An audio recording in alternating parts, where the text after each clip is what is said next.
GoPro 10 camera ಇದೆ. ಯಾರಾದರೂ ತಗೊಳ್ಳೋರಿದ್ದರೆ ಹೇಳಿ. ತೊಗೊಂಡು 6 ಮಂತ್ ಆಗಿದೆ. ಹೊಸ ಕ್ಯಾಮ್ರಾ, ಏನು ಯೂಸೇ ಮಾಡಿಲ್ಲ. ನೋಡ್ತಾ ಇರ್ಬೋದು ನೀವು. ಜೊತೆಗೆ ಮೀಡಿಯಾ ಮೋಡ್ ಅಂತ ಇದು ಬಂದು ನೋಡಿ, ಇದು ಹೊಸದೇ ತೊಗೊಂಡಿದ್ದೀನಿ.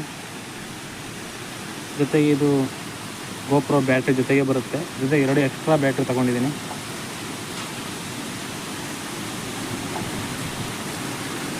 ಜೊತೆಗೆ SanDisk SD ಕಾರ್ಡ್ 256 GB ಇದು. ಪರ್ ಸೆಕೆಂಡ್ಗೆ 190 ಪರ್ ಸ್ಪೀಡು. ಜೊತೆಗೆ ಜನರು ಮೈಕ್ ಕೂಡ ಇದೆ. ರಿಸೀವರು ಮೈಕು ಆಲ್ ಕಂಡೀಷನ್ ಎಲ್ಲ ವರ್ಕ್ ಕಂಡೀಷನಲ್ಲಿದೆ, ತೋರಿಸ್ತೀನಿ. ಜೊತೆಗೆ ಗ್ರಿಪ್ ಹ್ಯಾಂಡ್ಲು